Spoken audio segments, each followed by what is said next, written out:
DSC 2008కి సంబంధించి దీర్ఘకాలికంగా అపరిష్కృతంగా ఉన్నటువంటి ఆ యొక్క అభ్యర్థుల భవితవ్యానికి సంబంధించి ఒక కీలకమైన నిర్ణయాన్ని ఈరోజు ప్రకటించడానికి ఒక సమావేశం ఏర్పాటు చేయడం జరిగింది. సుమారు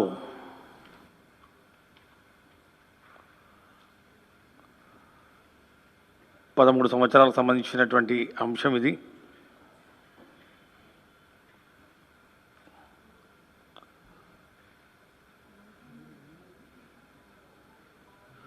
పన్నెండు సంవత్సరాలు ఇంచుమించుగా 2008 డిఎస్సి నోటిఫికేషన్ ఇచ్చిన తర్వాత దానికి సంబంధించినటువంటి ఎలిజిబిలిటీ క్రైటీరియాలో మార్పులు చేయడం వలన అవకాశాలు కోల్పోయినటువంటి బీఈడి విద్యార్థులు ఎవరైతే ఉన్నారో సుమారు 4000 పైచిలకు విద్యార్థులు ఈ యొక్క ఎలిజిబిలిటీ క్రైటీరియా మార్పు వలన మేము నష్టపోయాం. సుమారు 4000 పైచిలకు అభ్యర్థులు మేము ఉద్యోగ అవకాశాలను కోల్పోయాం. ఈ యొక్క డిఎస్సి ద్వారా మాకు న్యాయం చేయండి అని చెప్పి వాళ్ళు చేసినటువంటి 2008 డిఎస్సి నేను చెప్తున్నా. 2008 డిఎస్సి మీరు చెప్పిన తర్వాత మాట్లాడతాం. డిఎస్సి 2008 అంటే దివంగత నేత ప్రీతమ నాయకుడు డాక్టర్ వైఎస్ రాజశేఖర రెడ్డి గారి టైంలో ఎప్పుడు లేని విధంగా కని విని ఎరుగని రీతిలో సుమారు 50,000 పైచిలకు మరి ఉద్యోగాలకు సంబంధించినటువంటి నోటిఫికేషన్ విడుదల చేసిన తర్వాత ఆ నియామకాల్లో జరిగినటువంటి ఇబ్బందుల వలన అంటే డిఈడి బీఈడి ఇద్దరికి ఎలిజిబిలిటీ పెట్టి దాని తర్వాత 30% ఓన్లీ డిఈడికి ఇచ్చి 70%లో మళ్ళీ డిఈడి బీఈడి కలిసి ఆ యొక్క వేకెన్సీస్కి పోటీ చేయాలి. ఈ విధంగా మార్పుల వలన ఈ చేంజ్ ఆఫ్ ఎలిజిబిలిటీ క్రైటీరియా వలన బీఈడి స్టూడెంట్స్ వాళ్ళు అవకాశాలు కోల్పోయారు. దీనికి సంబంధించి కోర్టు కేసులు ట్రిబ్యునల్కి వెళ్ళడం జరిగింది. ట్రిబ్యునల్ ఒకసారి డిఈడి పక్షాన మాట్లాడింది, మళ్ళా దాని మీద మళ్ళీ హైకోర్టుకి వెళ్ళడం జరిగింది. మళ్ళీ హైకోర్టు ఈ నోటిఫికేషన్ అప్పీల్ చేయడం జరిగింది. మళ్ళీ దాని మీద సుప్రీంకోర్టుకి వెళ్ళడం జరిగింది. ఈ విధంగా కోర్టుల చుట్టూ 10 సంవత్సరాల పాటు ఈ యొక్క అంశం నాంచుల దూరానికి గురైన పరిస్థితి అందరికీ తెలుసు. అందరూ కూడా చాలా సానుభూతి చూపించారు. ఏదో ఒకటి చేయండి, వీరికి న్యాయం చేయండి అని. మరి అప్పుడు అధికారంలోకి వచ్చినటువంటి తెలుగుదేశం పార్టీ 2014లో వాళ్ళ ఎన్నికల్లో హామీలో భాగంగా ఎస్ మీకు 2008 డిఏ సంబంధించినటువంటి అంశం ఏదైతే ఉందో ఆ యొక్క అభ్యర్థుల భవితవ్యాన్ని మేము తెలుస్తాం, అందరికీ ఉద్యోగాలు ఇస్తాం అని చెప్పి షరామామూలే కింద దాన్ని రాజకీయం చేసి ఎన్నికల్లో దాన్ని వాడుకోవడం జరిగింది. చాలామంది నిజంగా నమ్మారు. చంద్రబాబు నాయుడు గారి నైజం తెలిసినా కూడా ఏదో మార్పు ఉంటుందని చెప్పి వాళ్ళు 2014 అధికారంలోకి వచ్చిన వెంటనే మీరు ఇచ్చిన హామీ ఇది అని చెప్పి అప్పుడున్నటువంటి ముఖ్యమంత్రిగా చంద్రబాబు నాయుడు గారి దృష్టికి తీసుకెళ్ళి చెప్పారు. ఇక దాని మీద ఏ విధంగా అప్పుడు ఇచ్చినటువంటి ఎన్నికల హామీల్ని తుంగలో తొక్కి దాన్ని ఊసెత్తని పరిస్థితుల్లో ఉన్న అనేక హామీలు ఏవైతే ఉన్నాయో దాంట్లో కూడా ఇది కూడా కలిసిపోయింది. ఈ 2008 డిఎస్సి అభ్యర్థుల భవితవ్యం వాళ్లకు మరి ఇవ్వాల్సినటువంటి ఉద్యోగ అవకాశాలు అపాయింట్మెంట్లు కూడా మరుగున పడ్డాయి. ఈ రుణమాఫీ లాగానే బాబు వస్తే జాబ్ వస్తుంది అనే ఒక నినాదంతో గోడల మీద బస్సుల మీద అన్ని చోట్ల 2014 ఎన్నికల ముందు ఏ విధంగా నిరుద్యోగులకు యువతను మోసగిచ్చి వాళ్ళకి నిరుద్యోగ వృత్తి కూడా ఇస్తామని చెప్పి ఏ విధంగా చేశారో అదేవిధంగా డిఎస్సి 2008 విద్యార్థుల సమస్యలు కూడా కాలగర్భంలో కలిసిపోయాయి. వైఎస్ఆర్ కాంగ్రెస్ పార్టీ అధికారంలోకి వచ్చిన వెంటనే మళ్ళా డిఎస్సి 2008 ఇష్యూను తీసుకొచ్చారు. వాళ్ళు చెప్పడం ఒకటే, ముఖ్యమంత్రిగా జగన్మోహన్ రెడ్డి గారు పదవి బదులు చేపట్టిన వెంటనే జగన్ అన్న తమ సుదీర్ఘ పాదయాత్రలో మీరు మాకు హామీ ఇచ్చారు. ఈ హామీలో భాగంగా 2008 డిఎస్సి విద్యార్థులకు న్యాయం చేస్తామన్నారు, వారికి ఉద్యోగ అవకాశాలు కల్పిస్తామని చెప్పి వారు గుర్తు చేసిన వెంటనే దీని మీద తక్షణమే స్పందించమని చెప్పి ముఖ్యమంత్రి గారి కార్యాలయం ముఖ్యమంత్రి గారు స్వయాన పిలిచి చెప్పడం జరిగింది. ముఖ్యమంత్రి గారి ఆదేశాల మేరకు దీని మీద మరి డిఎస్సి స్థాయిలో డైరెక్టర్స్ స్కూల్ ఎడ్యుకేషన్ స్థాయిలో ఒక కమిటీని కూడా వేయడం జరిగింది. ఒక సుదీర్ఘమైన ఎక్సర్సైజ్ చేయడం జరిగింది. ఎందుకంటే అంతకుముందు తెలుగుదేశం పార్టీ ఎన్నికల ముందు అంటే 2019 ఎన్నికల ముందు ఒక క్యాబినెట్ సబ్ కమిటీ వేశారు, అంతకుముందు ఒక ఎమ్మెల్సీ కమిటీ వేశారు. ఎన్ని కమిటీలు వేసి ఏం చెప్పినా కూడా చేసింది మాత్రం శూన్యం. కాబట్టి ఎక్కడి నుంచి మొదలు పెట్టాలని చెప్పి మరి ఈ యొక్క బాధ్యతను మాకు అప్పగించినప్పుడు ముఖ్యమంత్రి గారు దీన్ని చాలా క్షుణ్ణంగా ఎవరైతే 2008 డిఎస్సి రాసి ఈ యొక్క ఎలిజిబిలిటీ క్రైటీరియా అంటే ముందు డిఎడ్ బీఈడి ఇద్దరు ఎలిజిబుల్ అని చెప్పి తర్వాత 30% డిఈడికి ఇచ్చి 70% డిఈడి బీఈడి కలిసి పోటీ చేయాలని చెప్పి మార్చిన ఈ యొక్క ఎలిజిబిలిటీ క్రైటీరియాను పరిగణలోకి తీసుకొని ఎంతమంది నష్టపోయారని చెప్పి చాలా లోతుగా అధ్యయనం చేయడం జరిగింది. రాష్ట్రం అంతా వివిధ జిల్లాల్లో ఉన్నటువంటి మరి అభ్యర్థులు ఎవరైతే వాళ్ళో అందరినీ పట్టుకోవడం జరిగింది. అందరి దగ్గర మరి వాళ్ళని పిలిపించి ఎంతమంది ఉన్నారు ఏం కథ అని చెప్పి మాకున్న సమాచారం మేరకు సుమారు 4657 మంది క్యాండిడేట్స్ ఎవరైతే ఉన్నారో మరి వాళ్ళని పట్టుకొచ్చాం, వాళ్ళ లిస్టు సేకరించాం. చేసి ఈ లిస్టును కూడా ఇంతమంది ఉన్నారు దీన్ని ఏం చేయాలి అని చెప్పి మరి ఫైనాన్స్ కూడా పంపించడం జరిగింది. ఫైనాన్స్ తోటి అనేక దఫాలుగా చర్చించడం జరిగింది. అసలు ఎంతమంది ఎలిజిబుల్ ఉన్నారు అని చెప్పి ఫైనాన్స్ తిరిగి ఒక దస్తరాన్ని వెనక్కి పంపించడం జరిగింది. మళ్ళా తర్వాత అందరినీ పిలిపించుకొని ఒకరి తర్వాత ఒకరు ఎంతమంది ఎలిజిబిలిటీ ఉన్నారు, ఎంతమంది 2008 తర్వాత జరిగినటువంటి డిఎస్సి నోటిఫికేషన్లో మరి వాళ్ళు చేరిపోయారు అనే అంశం మీద కూడా పూర్తిగా అధ్యయనం చేసిన తర్వాత 2193 మంది అభ్యర్థులు విల్లింగ్నెస్ ఇవ్వడం జరిగింది. మేము ఉన్నాం, మాకు ఒక మినిమం టైం స్కేల్లో మీరు మమ్మల్ని తీసుకుంటే మేము పనిచేయడానికి సిద్ధంగా ఉన్నాం ఈ యొక్క ఎస్జిటి పోస్టుల్లో అని చెప్పి వారు విల్లింగ్నెస్ ఇవ్వడం జరిగింది. ఆ విల్లింగ్నెస్ ఇచ్చిన తర్వాత తిరిగి మళ్ళా డైరెక్టర్ స్కూల్ ఎడ్యుకేషన్ దీని మీద మళ్ళా చీఫ్ సెక్రటరీ గారు అడిగినటువంటి అనేక క్వరీలకు సమాధానాలు చెప్తూ మళ్ళా ఫైనాన్స్లో వాళ్ళు అడిగిన ప్రతి ప్రశ్నకు ఓపికగా అనేక పర్యాయాలు వెళ్ళి సమాచారం అందించడం జరిగింది. అందించిన తర్వాత ఈ యొక్క 2193 మంది అభ్యర్థులు ఎవరైతే ఉన్నారో నష్టపోయారో, వీరు తమ విలువైన సమయాన్ని కూడా కోల్పోయారు. 12 సంవత్సరాల సుదీర్ఘ నిరీక్షణ మరి తర్వాత మరి వీరికి ఏదో ఒక జీవన భృతి కల్పించాలి వీళ్లకు. ఈ యొక్క డిఎస్సి 2008 ఈ నియామకాల ప్రక్రియకు ఒక ముగింపు పలకాలి, చరమాంక దశకు వచ్చింది అని చెప్పి మరి దీని మీద అన్ని కోణాల్లో పరిశీలించి సానుకూలంగా ఈ యొక్క దసరాన్ని ముఖ్యమంత్రి కార్యాలయాన్ని కూడా పంపించడం జరిగింది. మరి దీని మీద చర్చించి మరి ముఖ్యమంత్రి గారు స్వయాన ఈ యొక్క అంశాలు అయితే చెప్పడం జరిగిందో వీరు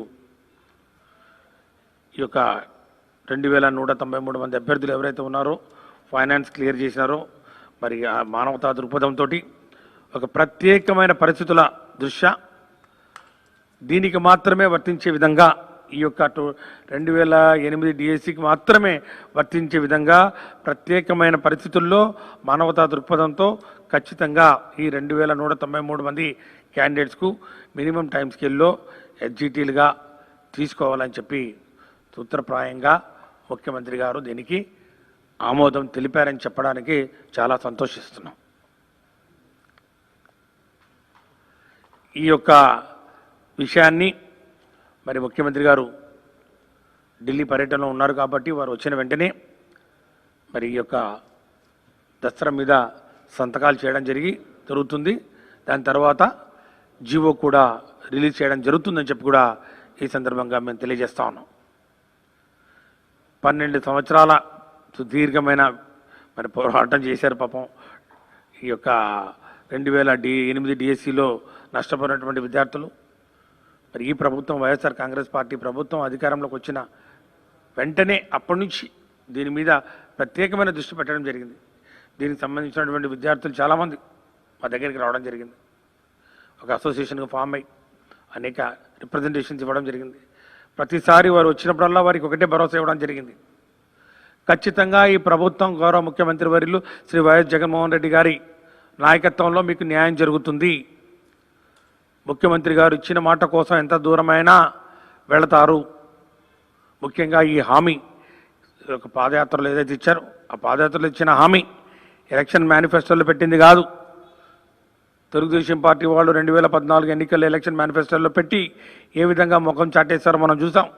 అలా కాకుండా హామీ ఇచ్చారంతే పాదయాత్రలో. దాన్ని పట్టుకొని ఈరోజు పూర్తిగా అన్ని అంశాల్లో అన్ని కోణాల్లో ముఖ్యంగా ఈ న్యాయపరంగా ఎలాంటి చిక్కులు ఉండకూడదు, న్యాయపరంగా ఉన్నటువంటి కేసులు ఏవైతే ఉన్నాయో వాటన్నిటికీ సమాధానం చెప్తూ వాటన్నిటికీ ముగింపు పలుకుతూ సుప్రీంకోర్టులో కానివ్వండి, హైకోర్టులో కానివ్వండి, అడ్మినిస్ట్రేటివ్ ట్రిబ్యునల్లో కానివ్వండి, ఎక్కడున్నా కూడా వాటన్నిటినీ మరి పూర్తిగా సమాధానం చెప్పే విధంగా వాటికి ఈ యొక్క దస్త్రాన్ని తయారు చేస్తూ ఉన్నాం. మరి ఈ యొక్క జీవోను కూడా మరి చాలా పకడ్బందీగా తయారు చేస్తూ ముఖ్యమంత్రి గారు ఢిల్లీ పర్యటన నుంచి వచ్చిన వెంటనే ఈ యొక్క దస్త్రం మీద మరి సంతకాలు చేయడం జరుగుతుంది. దాని తర్వాత జీవో కూడా రిలీజ్ చేయడం జరుగుతుందని చెప్పి కూడా ఈ సందర్భంగా నేను తెలియజేస్తా ఉన్నాను. కాబట్టి ఈ 2008 డిఎస్సి యొక్క అభ్యర్థుల యొక్క సమస్యలకు ఈరోజు ఒక ముగింపు ఇస్తూ ఉన్నాం. ఒక మంచి ఆనందకరమైనటువంటి ఒక న్యూస్ తోటి వాళ్ళందరినీ ఏ ఒక్కరిని కూడా వదలకుండా అందరికీ ఈ యొక్క మినిమం టైం స్కేల్లో ఎస్జిటీస్గా వారికి ఉద్యోగ అవకాశాలు కల్పిస్తూ మరి ఏదైతే కొన్ని కండిషన్స్ ఫైనాన్స్ పెట్టిందో ముఖ్యంగా వారు ఈ ఒక విరామం తర్వాత 10-12 సంవత్సరాల విరామం తర్వాత తిరిగి ఒక బాధ్యతలు తీసుకుంటున్నటువంటి నేపథ్యంలో వారికి సంబంధించినటువంటి ఆ యొక్క వృత్తికి సంబంధించినటువంటి ట్రైనింగ్ ఏదైనా ఉంటే ఆ ట్రైనింగ్ ఆన్లైన్ ట్రైనింగ్ల ద్వారా లేకపోతే ఇతర మరి మాధ్యమాల ద్వారా వారికి ట్రైనింగ్ కల్పిస్తూ వీరి యొక్క రిక్రూట్మెంట్ను త్వరలోనే చేపడుతూ ఉన్న ఖాళీల్లో వీళ్ళని భర్తీ చేయడం జరుగుతుందని చెప్పి కూడా తెలియజేస్తా ఉన్నాం.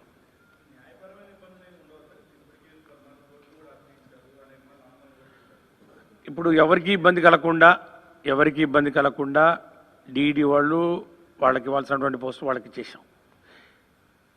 వాళ్ళ యొక్క నోటిఫికేషన్ ప్రకారం మారిన నోటిఫికేషన్ ప్రకారం లబ్ధి పొందిన వాళ్ళు డీఈడీ వాళ్ళు కాబట్టి డీఈడీ వాళ్ళు లబ్ధి పొంది వెళ్ళిపోయారు. సో చేంజ్ ఆఫ్ నోటిఫికేషన్ ద్వారా ముందు నోటిఫికేషన్ అయినా తర్వాత నోటిఫికేషన్ అయినా ఇక నష్టపోయిన వాళ్ళు ఓన్లీ బీఈడీ కాబట్టి వాళ్ళు కోర్టు కేసులో ఉన్నారు. ఇక వాళ్ళకి సంబంధించినటువంటి ఈ యొక్క అంశం ఏదైతే ఉందో దీనికి ఇంత పాజిటివ్గా ట్రీట్మెంట్ దీనికి ఇస్తున్న నేపథ్యంలో ఇంకా కోర్టు కేసులు ఏమి ఉండవు. ఇక వాళ్ళు ఆటోమేటిక్గా కేసులని విత్డ్రా చేసుకునే అవకాశం ఉంది. ఎందుకంటే ఎంతకన్నా మించి వాళ్ళు కోరుకుంది కూడా ఏం లేదు. ఆల్రెడీ వాళ్ళ దగ్గర నుంచి రైటింగ్ మనం రాతపూర్వకంగా కూడా మనం తీసుకోవడం జరిగింది కదా. రాతపూర్వకంగా కూడా అందరూ రాసిచ్చారు. మేము ఈ యొక్క మినిమం టైం స్కేల్లో పనిచేయడానికి మేము సంసిద్ధంగా ఉన్నాం, మాకు ఇవ్వండి అని చెప్పి రాసిచ్చిన తర్వాతనే ఈ యొక్క కార్యక్రమాన్ని ముందు తీసుకోవడం జరిగింది.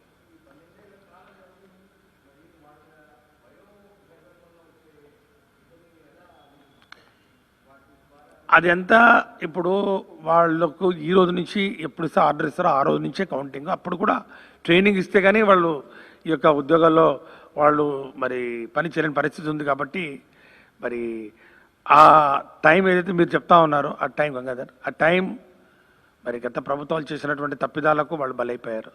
5 సంవత్సరాల కాలం వృధా చేశారు. అంతకుముందు కేసులు కోర్టు కేసులో తిరిగారు. కాబట్టి ఇది కోర్టుకు సంబంధించింది కాకుండా కేవలం వైఎస్ఆర్ కాంగ్రెస్ పార్టీ ప్రభుత్వం, గౌరవ ముఖ్యమంత్రి వర్యులు దీనికి ఒక ముగింపు పలకాలని మేమంతటా మేము ఈరోజు ముందుకొచ్చి, కోర్టులు ఎవరు మాకేం డైరెక్షన్స్ ఇవ్వలేదు, సుప్రీంకోర్టులు కానివ్వండి ఎవరు ఏమీ మాకు చెప్పలేదు, హైకోర్టు ఏమీ చెప్పలేదు. మేము మానవతా దృక్పథంతో వీరికి అవకాశాన్ని ఇస్తున్నాం. దానికి వాళ్ళు పూర్తిగా సంసిద్ధతను వ్యక్తం చేస్తున్నారు. రేపు సోమవారం మరి వారు కూడా ముఖ్యమంత్రి గారిని కలుస్తారు. మరి వారి సమక్షంలోనే ఆ యొక్క దసరా మీద సంతకం పెట్టడం జరుగుతుందని చెప్పి కూడా తెలియజేస్తూ, ఇక 2018 డిఎస్సి 2018 డిఎస్సిలో కూడా చాలా వరకు ఆ నోటిఫికేషన్లో 7,042 పోస్టులు ఏవైతే ఉన్నాయో నోటిఫై చేసినవి ఇప్పటికే 6,361 పోస్టులు వివిధ కేటగిరీలకు సంబంధించినటువంటి మరి అభ్యర్థులకు అపాయింట్మెంట్స్ ఇవ్వడం జరిగింది. కోర్టు కేసులకు సంబంధించి కొన్ని పోస్టులు, ముఖ్యంగా ఈ వ్యాయామోపాధ్యాయులు,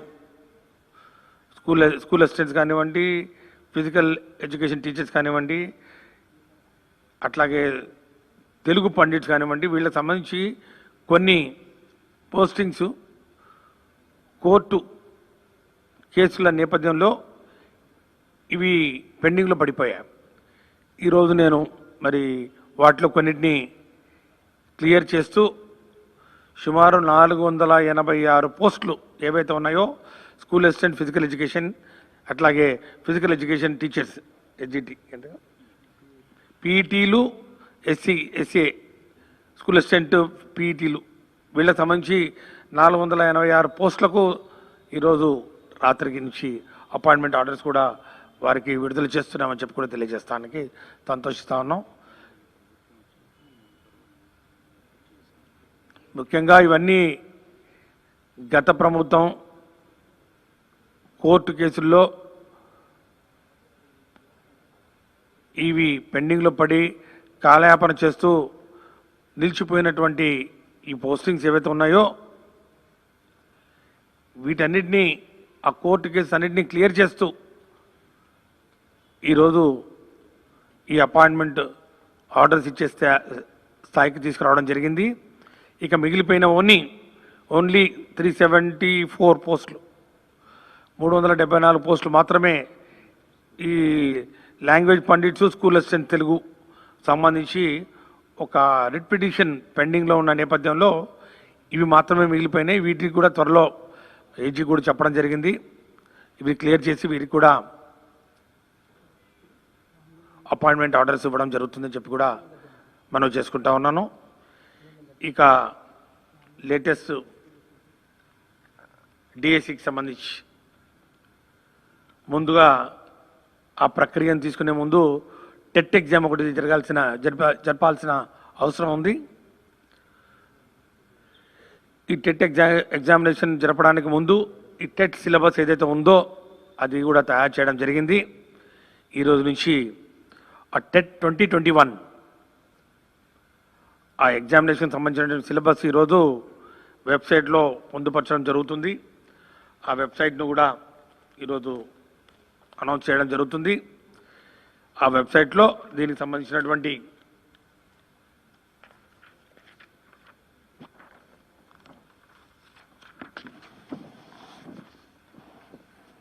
AP TET 2021 examination syllabus will be uploaded in aptet.apcfss.in, aptet.apcfss.in. ఈ వెబ్సైట్లో అది పొందుపరచడం జరుగుతుంది. దానికి సంబంధించినటువంటి హార్డ్ కాపీస్ కూడా ఇప్పుడు మీ అందరికీ ఇవ్వడం జరుగుతుంది. ఈరోజు అది కూడా ఓపెన్ చేయడం జరుగుతుంది. ఇవన్నీ లేటెస్ట్ సిలబస్ ఏదైతే ఉందో, ఈ మారిన టెక్స్ట్ బుక్స్ ఉన్నాయో ఏవైతే ఉన్నాయో మనం వాడుతున్నామో దానిని బేస్ చేసుకొని ఆ సిలబస్కి అనుగుణంగా ఈరోజు ఈ యొక్క టెట్ సిలబస్ను ఫ్రేమ్ చేయడం జరిగింది. దానికి సంబంధించినటువంటి క్వశ్చన్ పేపర్స్ ఏవైతే ఉన్నాయో 2 question papers 1A 1B and 2A 2B. So ఇవన్నీ దానికి సంబంధించిన గైడ్ లైన్స్ కూడా అన్ని ఇందులో పొందుపరచడం జరిగింది. ఇప్పుడు దీన్ని రిలీజ్ చేద్దాం.